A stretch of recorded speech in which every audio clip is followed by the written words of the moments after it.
اگر وہ عورت ہمیشہ تمہارے دماغ میں رہتی ہے لیکن کبھی رابطہ نہیں کرتی تو اس کا مطلب یہ ہے۔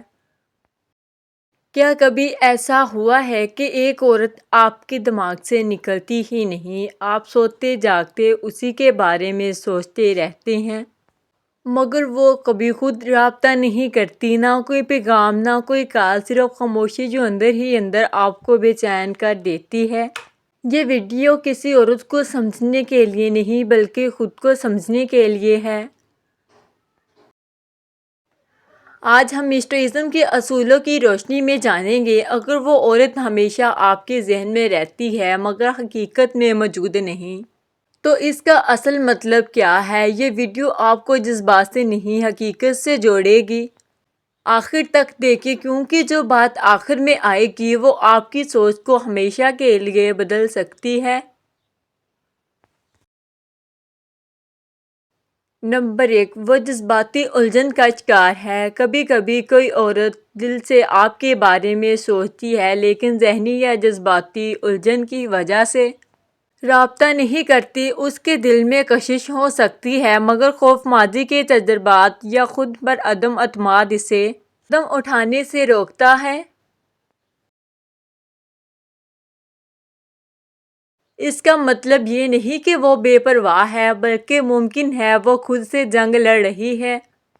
اسٹوئزم ہمیں سکھاتا ہے کہ دوسروں کی خاموشی کو ذاتی توہین نہ سمجھیں کیونکہ ہر خاموشی کے پیچھے ایک کہانی ہوتی ہے۔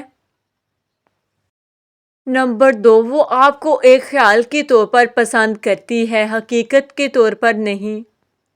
بعض اوقات لوگ کسی کو صرف اپنے ذہن میں پسند کرتے ہیں، حقیقت میں نہیں۔ وہ عورت آپ کو خیال ایک یا ایک جذباتی سہارا سمجھتی ہے مگر عملی زندگی میں رابطہ قائم کرنے کا ارادہ نہیں رکھتی۔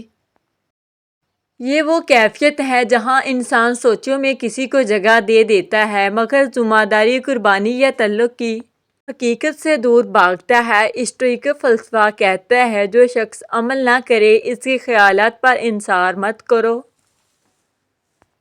نمبر 3، وہ اپنی انا کو مطمئن رکھنا چاہتی ہے۔ کچھ عورتیں جانتی ہیں کہ وہ کسی کے ذہن میں ہیں اور یہی احساس ان کے لیے کافی ہوتا ہے۔ وہ رابطہ اسی لیے نہیں کرتی کیونکہ انہیں توجہ مل رہی ہوتی ہے بغیر کسی محنت کے۔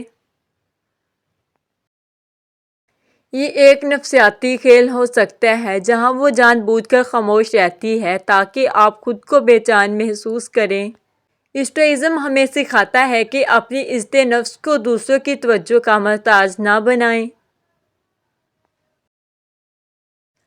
نمبر 4، وہ آپ کو ایک آپشن کے طور پر رکھتی ہے۔ کبھی کبھی کوئی عورت کسی مرد کو مکمل طور پر چھوڑتی نہیں اور نہ ہی مکمل طور پر اپناتی ہے۔ وہ رابطہ نہیں کرتی مگر ذہنی طور پر آپ کو زندگی میں ایک محفوظ آپشن کے طور پر رکھتی ہے۔ اس کا مطلب یہ ہے کہ وہ اپنی زندگی میں دیگر راستے آزما رہی ہے اور اگر سب ناکام ہو جائیں تو شاید آپ کی طرف پلٹ آئے۔ اسٹوئک انسان کو کسی کا بیک اپ پلان نہیں بناتا، وہ اپنی زندگی کا مرکزی کردار بناتا ہے۔ نمبر 5، وہ جانتی ہے کہ آپ ہمیشہ دستیاب ہیں۔ جب کسی کو معلوم ہو کہ سامنے والا کہیں نہیں جا رہا تو رابطہ کرنے کی ضرورت ختم ہو جاتی ہے۔ اسٹوئزم ہمیں سکھاتا ہے کہ اپنی قدر خود پیدا کریں تاکہ لوگوں کو آپ کی موجودگی کو معمولی نہ سمجھیں۔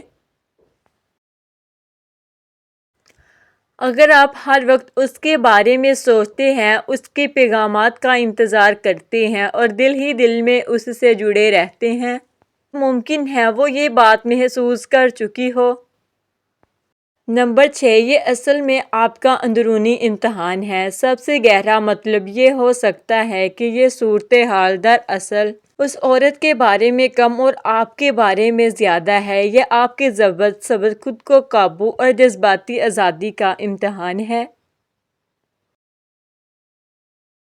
کیا آپ کسی ایسے شخص کو چھوڑ سکتے ہیں جو صرف آپ کے ذہن میں ہے، حقیقت میں نہیں؟ اسٹوئک فلسفہ کہتا ہے جو چیز تمہارے اختیار میں نہیں اسے چھوڑ دینا ہی اصل طاقت ہے۔